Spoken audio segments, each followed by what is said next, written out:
148페이지 보시면요. 파동의 전파와 굴절에서 우리가 오늘 해야 되는 거 이제 파동에 대한 얘기. 이번 주, 다음 주, 그 다음 주, 3주에 걸쳐서 파동에 대해서 하고, 그리고 물원 정리하고 나면 그 다음에 이제 물투로 가는데, 자, 물투에서는 이제 올림을 타야 되는 친구들을 올림 타면 되고요. 아니면 그냥 물투 수업할 수 있게끔 하거나 이렇게 하면 되고요. 그 다음에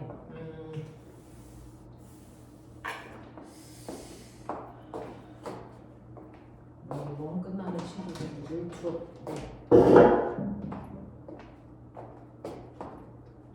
한번 해보도록 하죠. 어머나! 자, 오늘 우리가 해야 되는 거요. 여기 잘 찍히고 있는 거죠. 자, 우리가 해야 되는 거, 오늘 해야 되는 거, 파동. 자, 파동에 해당되는 148페이지부터 질문 나갈게요. 148페이지에 있는 파동부터 보시면 약간 삐딱한 느낌도 드는데. 자, 파동 보시면 파동이 뭐니? 라고 하면 중학교 내용에서도 했었는데요. 파동은 이게 파동. 그래서 한 지점에서 생긴 진동이 옆으로 퍼져나가는 게 파동. 되겠냐? 그래서 파동이라는 거 진동이 퍼져 나가는 뭐다? 현상이다. 진동이 옆으로 퍼져나가는 현상을 우리 뭐라 그러다? 파동이라고 하는데 이때 중요한 건 뭐냐면 진동이 중요한 게 아니고요. 퍼져 나가야 된다는 건데요. 그래서 한 지점에서 그냥 흔들리기만 하면 진동이고 이 진동이 옆으로 퍼져나가면 그걸 뭐라 그러다? 파동이라고 하고요. 그 진동을 만들어낸 장소를 우리는 뭐라 그러냐면 파원이라고 해요. 그래서 파원에서 생긴 진동이 옆으로 퍼져나가는 현상을 파동이라고 한다라고 하는 거예요. 자, 그러면 이러한 파동에는요, 대표적인 예를 보면 우리가 알고 있는 파동 중에 뭐 알아? 뭐 알아? 지진 알죠? 그래서 지진이라는 것도 있고 소리라는 것도 있고 빛이라는 것도 있고 그래서 이런 것들이 파동의 대표적인 예란 말이야. 자, 근데 이러한 지진이라고 하는 거는 그냥 지진, 땅이 끊겨가지고 지진이 발생을 했어. 그러면 그 지진은 아무데나 다 전달될 수 있어? 아니죠. 지진을 전달해주는 물질, 매질이 필요해요. 그래서 지진이라는 건 반드시 뭐가 있는 공간에서만 퍼져나간다? 땅이라고 하는 물질이 있을 때만 퍼져나간다. 그러니까 아무리 지진이 발생해도 땅을 밟고 다니지 않는 새들은 지진을 느낄 수 있는 력이 없어요. 그쵸? 자, 소리라는 건 뭐가 있을 때만 전달되죠? 공기요. 그러니까 선생님이 아무리 큰 소리로 얘기를 하는데 여기가 지구가 아니고 달이야. 달에는 공기가 있어 없어? 없어요. 그러니까 우리는 진동을 느낄 소리를 들을 수 있다 없다? 없어요. 달에 가면 소리가 전달되지 않습니다. 자, 그 다음에 빛은요. 태양으로부터 햇빛이 가는 게 지구까지 옵니다. 자, 지구까지 올 때 우주 공간에 어떤 물질이 있어 없어? 없어요. 그래서 빛은 어떤 매질의 도움을 받지 않고 직접 올 수 있는 유일한 파동. 알겠어? 자, 그래서 파동에는 이러한 예들이 있는데 이러한 파동을 우리가 뭐 할 수 있다고요? 분류할 수 있다고요. 그래서 자, 이러한 형태의 파동을 우리는 분류하는데 파동을 분류할 때 분류하는 기준에 따라서 나누는 방법이 다르겠죠. 그 중에서 첫 번째 위에서 본 것처럼 파동이 전달될 때 매질이라는 게 있어야 되니 아니면 매질이 없어도 가능하니 라고 하는 걸로 나눌 수가 있어. 그래서 첫 번째 파동을 나누는 기준은 매질의 유무라고.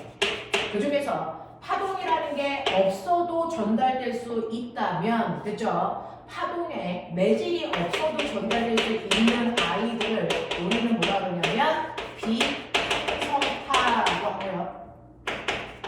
대표적인 얘가 빛인 거예요. 그래서 근데 반드시 매질이 있어야만 전달되는 애들을 우리 뭐라 그런다?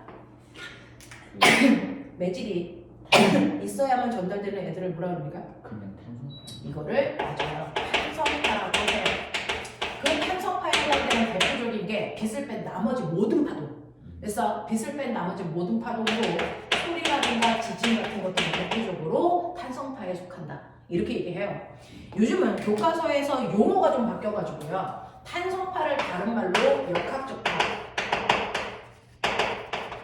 그 다음에 비탄성파를 다른 말로 전자기파. 이렇게 부른다고요. 되겠지? 자, 그래서 매질이 필요하니 필요하지 않느니라고 하는 이 기준으로 탄성파와 비탄성파로 나눌 수 있다면, 두 번째, 파동을 나누는 기준 중에 중학교 때 쓰는 기준이 이건데요. 한 지점에서 진동이 생겨서 옆으로 파동이 퍼져나갑니다. 퍼져나갈 때 여기에 있는 매질들이 진동할 거 아니야. 그 진동하는 방향이 퍼져나가는 방향과 나란한 방향으로 진동하면서 퍼져나갈 거냐, 아니면 에너지가 퍼져나갈 때 이 여기에 있는 매질은 퍼져나가는 진행 방향과 수직한 방향으로 진동할 거냐. 그래서 실제로 에너지가 진행하는 방향과 파동의 진행 방향과 그 안에 있는 매질의 무슨 방향? 진동 방향. 이 사이의 관계를 말할 수가 있는데, 그래서 이때 이 방향이 서로 하얀색처럼 나란한 방향이라면 얘를 우리는 뭐라고 한다? 동파라고 한다. 그래서 자, 근데 진행하는 방향과 매질의 진동 방향이 수직한 방향이라면 얘를 우리가 뭐라고 한다? 횡파라고 한다. 그렇다면 이때 종파의 형태를 띠고 있는 건 뭐고 횡파의 형태를 띠고 있는 건 뭔데? 라고 하면 종파의 형태를 띠고 있는 걸 외워두시는 게 훨씬 더 편한데, 종파는 우리가 들리고 있는 뭐요? 소리요. 그 소리를 멋진 말로 뭐라 그러냐? 음파. 됐어? 근데 소리 중에서 우리가 들을 수 없는 소리 있지? 맞아요. 종파. 얘도 소리니까 종파. 그 다음에 지진파 중에서요. 종파의 형태로 전달되는 지진파가 있죠. 뭐예요? P파요.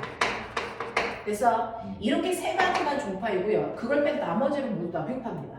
그러니 지진파 중에서 S파, B, 물결이라고 하는 파도, 이런 것들은 다 횡파에 속한다고요.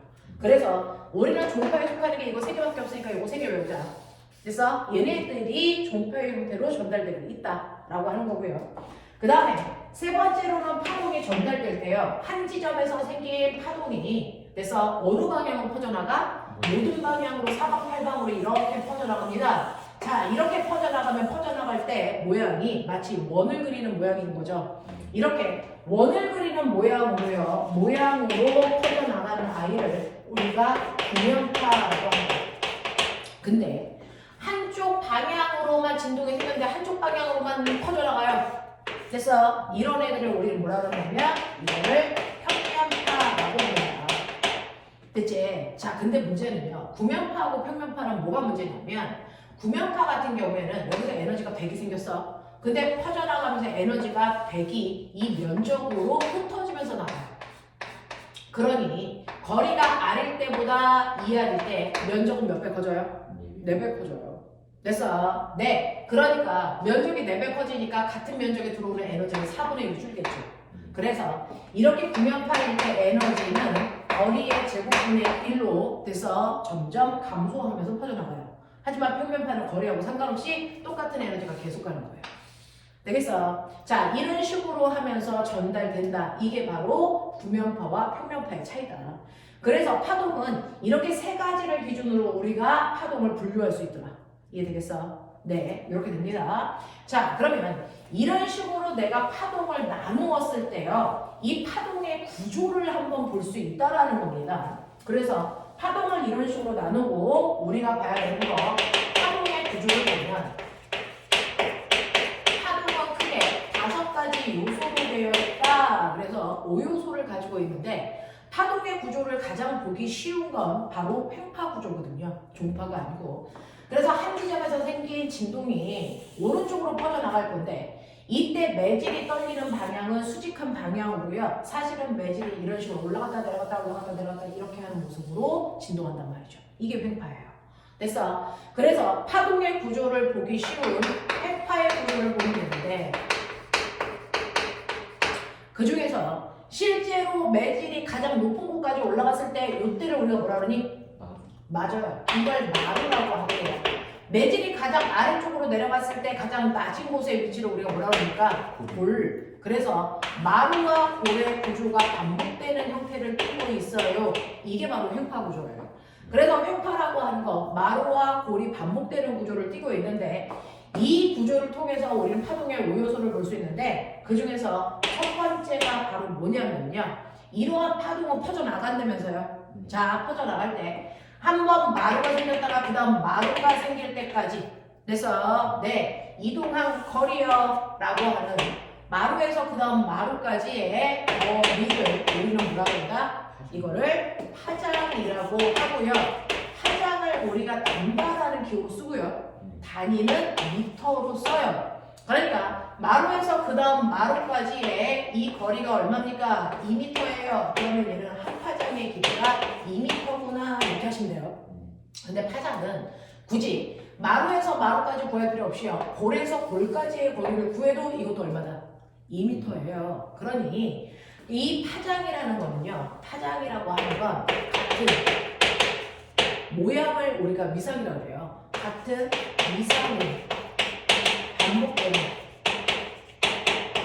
최단 거리를 얘기합니다. 같은 위상이 반복되는 최단 거리를 한 파장이라고 해요. 그러면 여기서부터 한 파장을 구하려면 됐어. 여기 A 지점에서부터 B까지가 한 파장일까요? C까지가 한 파장일까요? 한 파장이면 그 C 파장까지. 네. 그래서 A는 지금 올라가고 있는 거잖아요. 근데 B는 그 다음에 내려갈 거라서 같은 위상을 가지고 있는 건 C거든요. 그래서 A에서 C까지의 거리가 한 파장의 길이와 같다. 알겠습니까? 그래서 같은 위상이 반복되는 최단 거리, 가장 짧은 거리를 우리는 한 파장이라고 한다. 라고 하는 거고요. 그 다음에 두 번째는요. 마루에서 그 다음 마루까지의 최단 시간. 그래서 마루에서 그 다음 마루까지의 최단 시간을 우리 뭐라 그런다? 이거 주기라고 하고요. 시간이니까 타임에 약간 t로 쓰고요. 단위는 초입니다. 그래서 마루에서 그 다음 마루가 생길 때까지 걸리는 시간이 만약에 1초라면 얘는 주기가 1초예요. 이렇게 쓰시면 되거든요. 그래서 이러한 주기는요. 같은 위상이 반복되는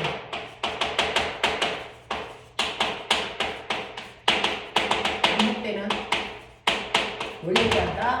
최단 시간을 얘기하는 거다. 그러니까 마루에서 그 다음 마루까지 생길 때까지 걸리는 시간이 1초라고 얘기할 수도 있고요. 골에서 그 다음 골까지 걸리는 시간이 1초. 또는 A에서 그 다음 C의 모습이 생길 때까지 1초 걸려요. 라는 뜻이야. 됐어? 그래서 주기라고 하는 건 한 번 진동하는 동안 걸리는 시간을 의미하는 거죠. 됐어? 근데 이거의 반대 개념이야. 반대 개념으로 우리는 뭐냐면 그러면 한 번 진동하는데 몇 초 걸려서가 아니고 1초라는 시간 동안에 됐어 몇 번 진동했니? 진동하는 횟수 이거 얘기할 수도 있죠. 이건 뭐라 그래요? 진동수. 이거는 진동수라고 해요. 그래서 진동수는 프리퀀시에 같은 F라고 쓰고요. 됐어. 원래는 주기의 역수니까 주기분의 1이라고 해서 초분의 1로 쓰시면 되는데 그렇게 쓰기 귀찮으니까 단위를 헤르츠로 바꿔서 쓴 겁니다. 근데 이거는 원래 단위는 초분의 1로 얘기하는 거예요. 되겠어? 자, 그래서 이러한 진동수는 주기를 역수한 값이랑 반드시 같습니다. 되겠죠? 이런 관계를 가지고 있고요. 그 다음에 네 번째는 뭐냐면 사실은 원래는 이 위치에 있던 매질이요. 진동에 의해서 가장 높은 곳까지 올라가면 여기까지 움직여갈 수 있어요. 또는 여기 있던 매질이 자 진동에 의해서 내려가면 여기까지 내려갈 수 있어요. 라고 하는 매질이 움직인 최대 거리 됐습니까? 자 그래서 매질은 여기서부터 여기까지 움직이거나 여기서부터 여기까지 움직일 수 있는데 매질이 움직인 최대 거리를 우리 뭐라 그런다? 진폭이라고 합니다. 진폭. 그래서 진폭은 매질의 최대 뭘 얘기한다? 거리를 얘기한다. 자, 이 진폭은 대문자 A로 쓰고요. 이것도 움직인 거리니까 단위는 미터로 써요. 예를 들어서 여기서부터 여기까지의 됐어 거리가 플러스 1m라면 여기서 여기까지 거리 얼마예요? 마이너스 1m예요. 그럼 얘는 진폭이 몇 미터예요? 1m예요. 그래서 진폭은 2m가 아니고 1m라고 얘기하셔야 된다. 알겠죠? 이렇게 되는 거고요. 마지막 다섯 번째가 뭐냐면 마지막 다섯 번째는 파동이 퍼져서 나간다면서요. 이동한다는 거잖아요. 그러면 얼마나 빨리 움직일 수 있어? 라고 하면 파동이 움직이는 속력 요거 얘기할 수 있어요. 파동이 움직이는 속력 V는 속력은 시간분의 뭐예요? 움직임 거리잖아요. 됐어. 근데 파동에서는 시간이 뭡니까? 주기예요. 그래서 1분에 그 시간 동안 간 거리가 뭡니까? 파장이에요. 그래서 란다. 이게 파동의 속력을 구하는 거거든요. 자, 그래서 t분의 람다인데 이거 잘 보시면요. t분의 1에다가 곱하기 람다 하시는 건데 여기에서 t분의 1 이거 뭐예요? 주기의 역수? 진동수. 진동수. 맞아요. 그래서 파동의 속력을 구하는 방법은 F 람다라는 방법도 쓴다. 알겠죠? 그래서 얘를 훨씬 더 많이 써서 파동의 속력을 구하는 방법은 F 람다예요. 이렇게 얘기하시면 돼요. 되겠지? 자, 이런 식으로 해서 파동에서는 이 5가지를 하나의 그래프에서 분석할 수 있어요. 파장, 주기, 진동수, 진폭, 속력. 알겠습니까? 이러한 5가지를 하나의 파동의 요소에서 우리가 찾아낼 수 있다. 이게 파동이다. 됐죠? 자, 근데 이러한 파동에서 어떤 파동이 훨씬 더 빨리 퍼져나갈 수 있어? 파동의 속력은 어때? 라고 하는 파동의 속력은 뭐에 의해 결정될까? 라고 하는데요. 실제로 빛의 속력이 우주에서의 속력과 지구에서의 속력과 물속에서의 속력이 같을까 다를까? 다르죠. 자, 그래서 파동의 속력을 보시면 파동의 속력의 변화를 결정하는 건 뭡니까? 라는 거예요. 자, 파동의 속력은요, 딱 하나. 어떤 매질을 투과하냐라고 하는 매질의 종류에 의해서 결정이 돼요. 매질의 종류에 의해서만 결정이 되는데 실제로 태양에서 이렇게 햇빛이 나올 때 우리가 프리즘으로 보면 빨주노초 파남보라고 하는 7가지 색깔이 보입니다. 그러니까 파란색 빛도 나오고요. 그 다음에 빨간색 빛도 나오는데 그 중에서 파란색 빛하고 빨간색 빛 중에서 누가 더 에너지가 클까요? 라고 하면 파란색 빛의 에너지가 훨씬 더 크거든요. 에너지가 크다는 얘기는 진동수가 훨씬 더 크다는 얘기예요. 그래서 파란색의 진동수가 100이라면 빨간색의 진동수는 1밖에 안 돼. 뭐 이런 느낌이거든요. 자, 그러면 이러한 파란색과 빨간색을 동시에 쐈을 때 지구에 누가 먼저 도착하니? 네, 파란색이 먼저 도착할 것 같아요. 왜? 속력은 F 람다니까 진동수가 큰 애는 속력이 빠를 것 같죠? 근데 그렇지 않습니다. 동시에 도착해요. 왜요?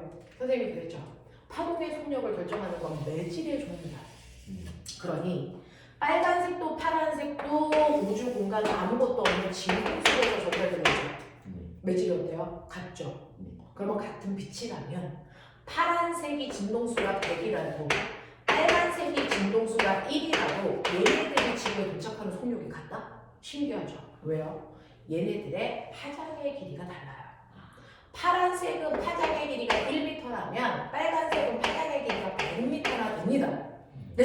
그래서 지구에 도착할 때 속력은 둘 다 100으로 같습니다. 이거예요.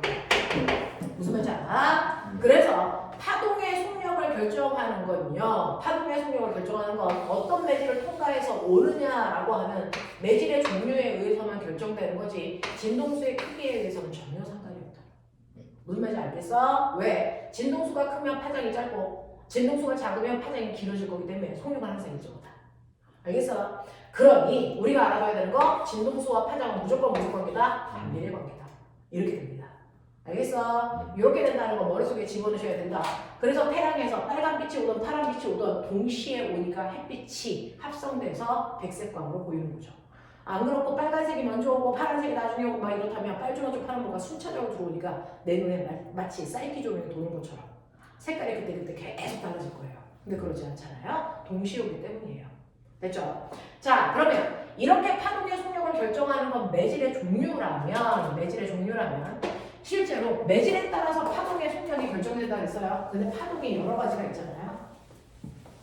파동의 속력을 보시면 파동이 여러 가지가 있는데 우리가 알고 있는 것처럼 파동에도 우리가 알고 있는 것처럼 첫 번째 뭐가 있냐면 소리라는 아이가 있어요. 그래서 소리는요 어떤 매질을 통과할 때 제일 속력이 빠를까? 소리는요 매질이 반드시 필요하죠. 탄성파죠.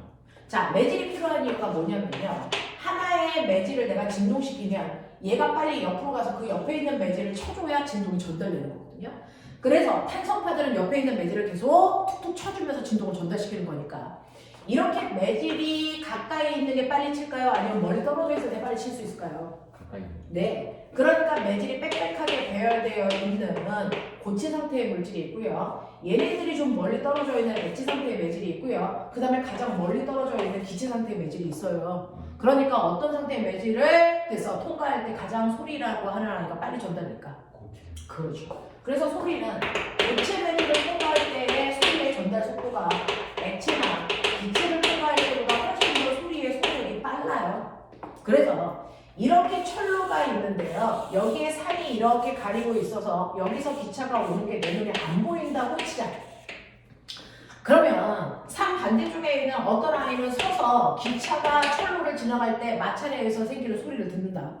근데 어떤 아이는 철로에다가 귀를 대고 소리를 들을 수도 있다.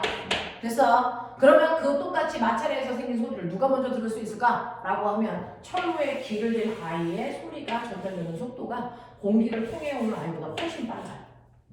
됐어요? 왜? 고체 매질을 통과해 오니까. 알겠니? 그래서 소리는 고체 매질을 통과해 올 때의 속력이 가장 빠릅니다. 라고 하는 거죠. 하지만 우리가 서로 얘기를 할 때는 공기라고 하는 기체 매질을 통과한 소리를 들어요. 됐죠? 그러면 똑같이 공기라는 기체를 통과할 때도요. 공기의 온도가요. 뜨거울 때도 있고 차가울 때도 있어요. 네. 뜨거운 공기를 통과할 때 속력이 빠를까요? 차가운 공기를 통과할 때 속력이 빠를까요? 맞아요. 그래서 같은 기체라도 공기의 온도가 높은 고온의 기체를 통과할 때의 속력이 저온의 기체를 통과할 때보다 이 안에 있는 고온의 기체가 움직이는 속도가 빠르기 때문에 소리 전달 속도가 빠르다고요. 자, 그랬을 때 하나만 기억하세요. 소리가 전달되는 속도는요. 331 더하기 0.6t라고 하는 공식으로 계산할 수 있어요. 자, 그 공식으로 계산해서 음속을 구하는 건데, 자, 우리가요 여기에 있는 이 t는 뭐냐면 공기의 온도, 기온을 얘기해요. 그 중에서 지구의 평균 기온을 우리가 상온이라고 하는데, 상온이 대략 15도에서 25도 사이의 온도를 얘기해요. 자, 그럼 그 중에서 15도를 놓고 계산해 보세요. 얼마 나오니? 그러면은 그 9요. 네, 이게 9 나오죠. 그래서 9를 더하시면 얼마 나와요? 340. 네, 그래서 우리가 알고 있는 음속이라고 하는 340의 속력으로 소리가 전달돼라고 하는 건 기온이 15도일 때의 소리의 속력을 얘기한 거예요. 15도가 아니고 20도나 25도가 되면 전달되는 속도는 더 빨라집니다. 알겠습니까? 이렇게 된다. 자, 그래서 소리가 전달되는 속도는 이렇게 계산할 수 있다라고 하는 거고요. 그러면 소리가 아니고 빛이라면 이거예요. 자, 빛은요 매질이 필요하니 안 하니? 필요 없어요. 그래서 오히려 매질이라는 입자가 있으면 전달되는 속도를 느리게 해요. 되겠어요?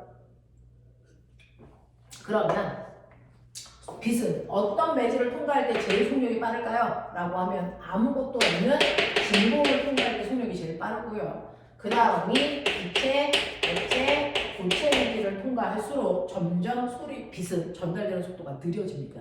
그래서 아무것도 없는 진공 속을 통과할 때 빛의 속도가 제일 빠르다 그랬잖아요. 이게 우주에서 지구까지 올 때 속력이거든요. 이렇게 빛의 속력이 제일 빠를 때 빛의 속력을 우리 뭐라 할까? 그걸 광속이라고 하고, 일반적인 속도와 구분하기 위해서 얘는 V라고 쓰지 않고 C라고 써요. 됐어? 자, 그 또한 F 난다고 구할 건데, 자, 모든 빛은요 같은 매질을 통과할 때 속력이 일정하다 해서 광속을 일정해요. 그래서 보시면 진동수는 파장분의 광속이 되는 거라서, 됐어? 진동수와 파장의 기준으로 반비례한다고요. 알겠니? 이렇게 된다라고 하는 거 기억해 주시면 되고요. 그 다음에 세 번째 파도요. 다시 말해서 물결이. 자, 파도는 어떤 물을 지나갈 때가 훨씬 더 전달되는 속도가 빠를까라고 했는데, 물이 이렇게 있어서 우리가 여기에 이렇게 배 타고 다닌단 말이죠. 근데 수심을 보면 어떤 쪽은 얕고 어떤 쪽은 깊어요. 그래서 여기 이제 물고기가 이렇게 다니고 있는 거잖아요. 그렇죠? 그러면 물결이 치면 이 물결은 깊은 바닷물을 이렇게 지나오다가 얕은 곳을 지나올 거 아닙니까? 물의 수심이 달라지면 파도의 속력이 달라집니다. 어느 쪽이 훨씬 더 파도가 빠르게 전달될까요? 깊은 쪽, 얕은 쪽? 어느 쪽? 찍어봐. 그 파동의 속력이 어디가 더 빠른지. 네, 파도가 칠 때 어디가 더 빨리 지나갈 수 있을까? 틀린 거 같아요. 아니에요. 깊은 쪽의 파도가 훨씬 더 빠르게 지나가는데, 이유는 파도가 칠 때는요 겉에 있는 물만 움직이는 게 아니고 겉에 물이 가면서 밑에 있는 물도 잡아당기니까 이렇게 파도가 물속까지도 쳐요. 됐어? 파도가 이렇게 물속까지도 친단 말이죠. 근데 얕은 곳으로 가면 금방 땅이랑 부딪히죠.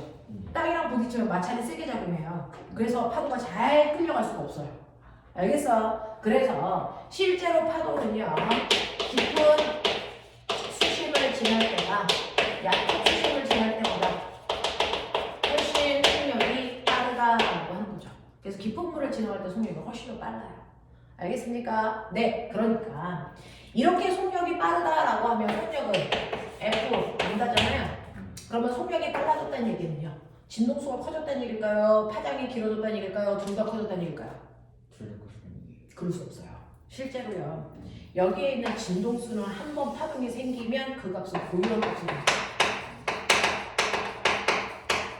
고유한 값을 가져서요, 자, 속력이 빨라지던 느려지던 상관없이 한 번 생긴 파동은 진동수는 고정입니다.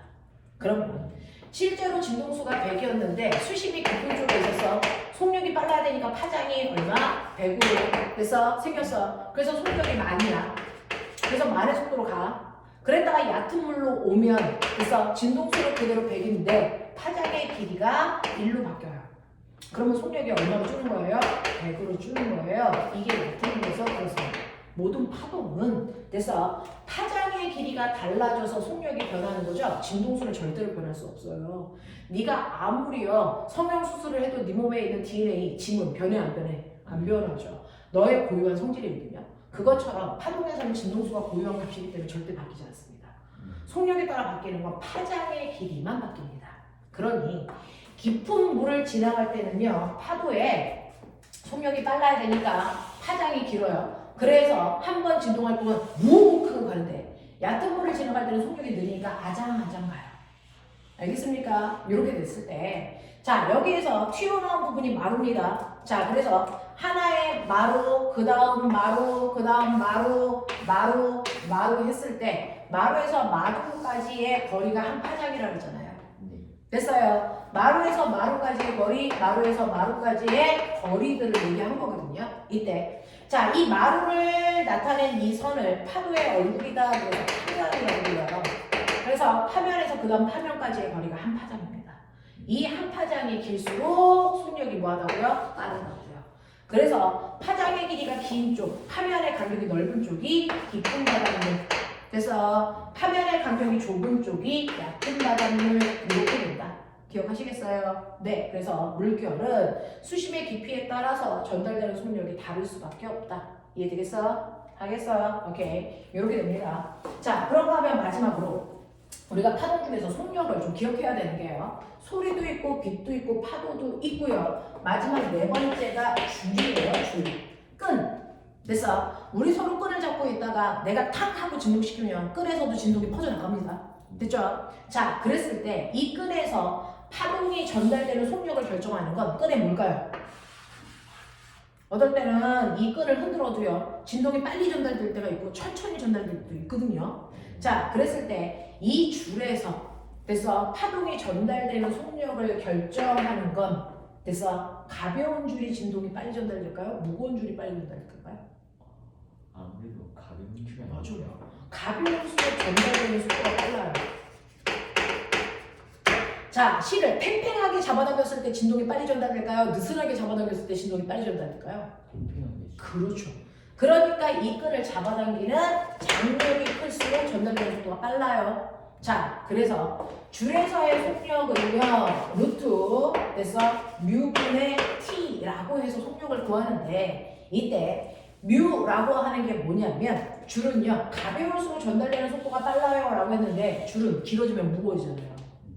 네, 라고 하니까 여기서 가벼운이라고 하는 건 뭘 얘기하는 거냐면 이 줄을 같은 길이로 잘랐을 때 무게 비교한다는 거예요. 그래서 우리는 모든 줄을 1m로 잘랐을 때 그 물체가 차지하는 질량값으로 비교를 합니다. 누가 더 무거운지 가벼운지. 알겠어? 이거를 우리는 뭐라고 하냐면 선밀도라고 해서 U라고 쓴 거예요. 됐어? 그래서 선밀도 분의 T는 뭐냐면 실을 잡아당기는 장력의 크기야라고 합니다. 그래서 선밀도 분의 장력의 크기의 제곱근 값이 바로 줄에서의 속도를 얘기한다.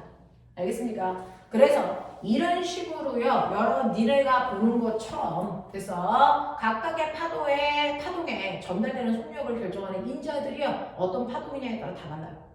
알겠습니까? 네, 머릿속으로는 이 네 가지 정도는 정리하고 머릿속에 가셔야 된다. 알겠어? 자, 그러면 이러한 성질로 전달되는 파동이라는 게 있는데 그 파동이라고 하는 아이가 가지고 있는 성질이 있어요. 파동의 성질.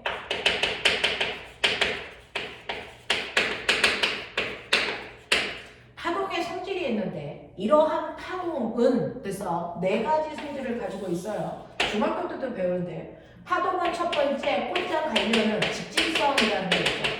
파동의 대표적인 게 빛이니까 빛이 꽃장 갈려는 직진성이 있어요. 그럼 빛은 항상 곧장 직진해서 쭉 가려고 그러는데 가다가 방해물을 만나면 빛이 통과해서 갈 수 있는 이념이 없어요. 이게 불투명한 물체라면 갈 수 없죠. 그러면 이 물체 뒷부분에 빛이 도착하냐 안 하니? 안 하죠. 그것 때문에 여기 뭐가 생기겠습니까? 그림자가 생기죠. 그래서 빛이 직진하고 있다는 증거가 바로 그림자가 생기는 예다.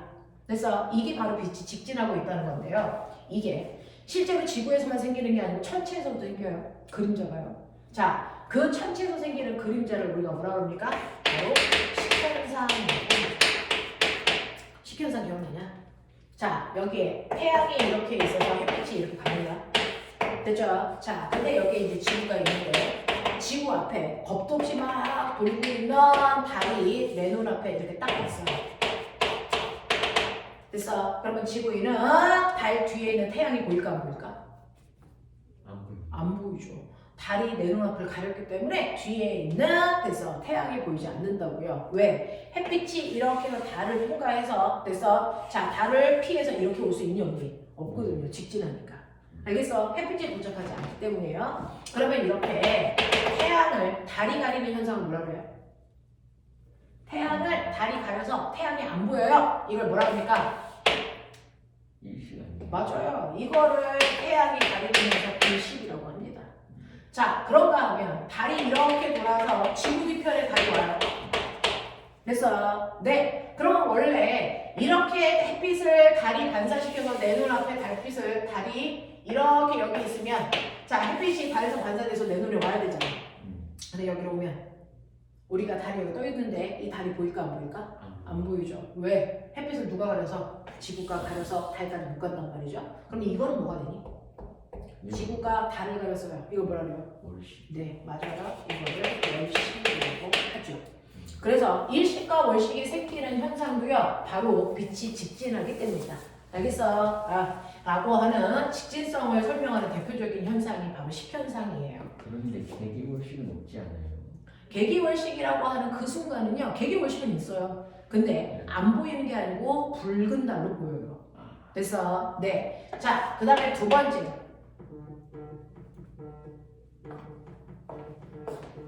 이러시면 안 됩니다.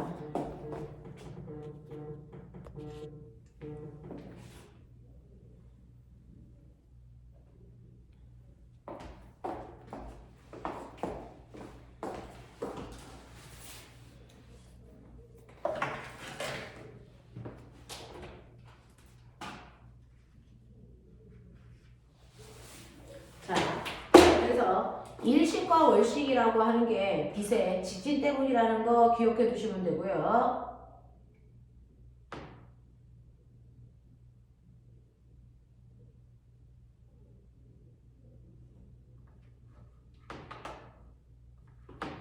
잠깐만요.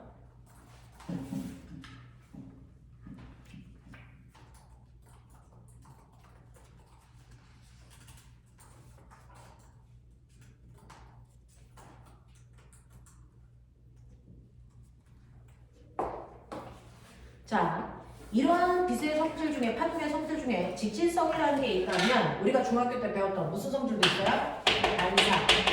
반사도 있죠. 자, 반사는요, 빛이 가다가 뭐 하는 거예요? 다른 물질을 만났을 때 되돌아 나오는 현상이죠. 네, 빛이 가다가 다른 물질을 만났을 때 되돌아 나오는 현상을 우리가 반사라고 하는데, 이러한 반사가 일어날 때 아무렇게나 반사되는 게 아니고 반사가 일어날 때 무조건 반사법칙이라는 게 성립합니다. 반사법칙이라는 게 성립합니다. 반사법칙이 뭐예요? 중학교 때 배웠었는데. 그 입사람이랑 반사람이랑. 그렇죠. 항상 빛이 들어갈 때요. 어떤 물체에 빛이 들어갈 때 이루는 각도. 자, 각도 질 거예요. 각도를 어디서부터 재요? 라고 하면 빛이 들어간 면과 90도가 되게 법선을 그리세요. 이걸 뭐라 한다고요? 법선이라고 한다고요.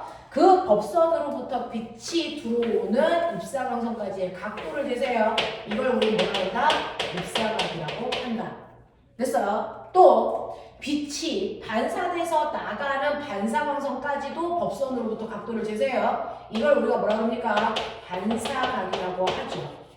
됐어? 근데 빛은 항상 빛이 들어오는 입사각의 크기와 반사각의 크기가 무조건 어때야 됩니까? 같아야만 됩니다. 됐어? 이걸 우리는 뭐라 그런다? 반사법칙이라고 한다.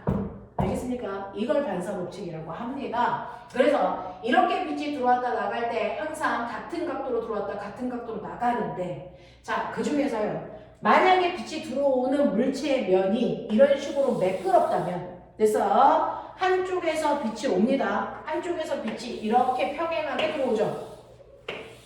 그랬을 때 그 중에서 첫 번째 기역이라고 하는 입사각이 60도를 이루고 있으면, 그래서 나머지 입사각들도 법선으로부터 몇 도를 이루고 있을까요? 정확하게 똑같이 60도를 이루고 있어서 여기서 반사돼서 나가는 모든 빛이 다 같은 방향 몇 도를 향해서 나갑니까? 60도를 향해서 나가게 돼요. 무슨 말인지 알겠어요? 이렇게 표면이 매끄러우면 모든 빛은 같은 방향으로 들어와서 같은 방향으로 나갑니다. 이걸 우리는 반사이면 무슨 반사라고 합니까? 정반. 그렇죠. 이거를 정확하게 반사했네. 정반사라고 합니다. 그래서 정반사는 표면이 매끄러운 면에서 일어나는 반사예요. 그러면 이렇게 표면이 매끄러운 면에서는요, 빛이 한 방향으로 나가는데, 이렇게 빛이 한 방향으로 나가는 게 눈에 보일까? 빛이 나가고 있는 게 보이니? 아니죠. 하지만 정반사가 일어난다는 걸 우리는 알 수 있어요. 증거가 있거든요. 어떤 증거? 그 레이저 아니 그게 아니라 얘는 정반사 하고 있니? 얘 안 하고 있어요. 됐어? 얘 정반사 하고 있니? 안 하고 있어요. 자, 이렇게 정반사 하는지 안 하는지, 빛이 한 방향으로 나가는지 안 나가는지 우리가 알 수 있다고? 있다고. 왜요? 정반사하는 모든 물질은요, 그 주변에 있는 아이들이 뭐합니까? 비춰요. 됐어? 이 칠판에는 내 얼굴이 비치니 안 비치니? 안 비치잖아요. 정반사를 안 하고 있어요. 그러면 정반사하는 대표적인 도구가 뭐 있을 겁니까? 거울. 그렇죠. 그래서 거울에는 내 얼굴이 비치는 이유가 거울이 바로 정반사하기 때문이고, 거울이 정반사할 수 있었던 이유는 표면이 매끄럽기 때문이라고요. 됐죠? 그러면 칠판은 정반사 안 하네. 왜요? 표면이 매끄럽지 않고 울퉁불퉁 거칠기 때문이에요. 됐어? 그러면 이렇게 표면이 울퉁불퉁 거칠면 같은 광원에서 빛이 평행하게 온단 말이에요. 자, 이렇게 왔을 때요, 얘가 이렇게 평행하게 왔을 때, 자, 닿는 면과 그래서 접선을 그리면 이면에 빛이 들어온 거거든요. 그러면 이것과 90도 되게 법선을 그리세요. 그랬을 때 요각이 입사각이에요. 그러면 입사각이 10도네. 그러면 얘는 반사를 어떻게 합니까? 반대쪽으로 10도 방향으로 이렇게 빛이 반사돼서 나갈 거예요. 됐어? 그러면 얘는요, 지금 빛이 들어오고 있는 면을 잘 보시면 이렇게 오니까 빛이 들어오고 있는 면이 이면이란 말이죠. 됐어? 그랬을 때 법선은요, 이 면과 90도 되게 선을 그리면 요게 바로 입사각이야. 그랬을 때 입사각을 보면 여기는 70도인데? 네, 그럼 반대쪽으로 70도 이루는 방향으로 빛이 이렇게 나가고 있는 중이에요. 됐어? 얘 같은 경우에는 빛이 들어오고 있는 면이요, 여기에 접선을 그리시면 이면에 들어오고 있는 거거든요. 그러면 이것과 90도 되게 법선을 그리시면 이렇게 그려져서 이거 5도네? 그럼 반대쪽으로 5도 방향으로 빛은 이렇게 나가고 있다라는 거예요. 내눈에 보이지 않아도. 자, 그 다음에 빛이 이렇게 들어와요. 자, 그러면 여기에다가 접선을 그리시면 이렇게 돼요. 그러면 얘는 됐죠? 이 면과 법선이 이렇게 그려집니다. 자, 그러면 요 각도로 15도로 들어가네? 그럼 반대편으로 15도 방향으로 빛이 이렇게 나갑니다. 알겠어? 이런 식으로 표면이 거칠면 빛이 들어오는 면의 입사각이 다 달라져요. 그러니까 빛이 반사돼서 나가는 방향도 한 놈은 이놈, 한 놈은 이 방향으로 나가잖아요. 그래서 이렇게 빛이 난잡하게 반사되는 걸 우리가 뭐라 그럽니까? 난반사. 그렇죠. 난잡한 반사예요. 난반사라고 해요. 그래서 난반사는 표면이 뭐 할 때? 거칠 때. 그래서 일어나는 반사로요, 빛이 모든 방향으로 반사돼서 모든 방향으로 반사돼서 나갑니다. 그러면 이렇게 모든 방향으로 반사하고 있는 게 칠판이거든요. 그럼 칠판에는 내 얼굴이 똑같이 비치니? 안 비치죠. 자, 그래서 내 얼굴은 비치지 않지만 반드시 그 물체를 우리는 뭐 할 수 있습니까? 이 난반사를 통해서 물체를 볼 수 있다. 그러면은 네. 그 밤에 있잖아요. 그 응? 밤에 응. 건물에서 유리가 있잖아요. 건물에서 유리가 있어요. 네. 그 유리는 빛을 동시에 통과하면서 반사해요. 네, 맞아요. 됐죠? 자, 그래서 이런 식으로 되기 때문에 정반사와 난반사가 일어나는데 이 정반사를 하던 난반사를 하던 입사각과 반사각 크기는 반드시 어때야 된다? 같아야 된다. 예외로입니다. 어떤 반사를 하더라도 됐어. 이렇게 입사각과 반사각은 무조건 같아야 된다. 이해됩니까? 이해되겠어요? 네, 이렇게 된다는 거 기억. 이게 바로 반사입니다. 자, 그런가 하면 우리는 반사가 있다고 하면 세 번째 빛의 성질 중에 세 번째 뭐가 있습니까?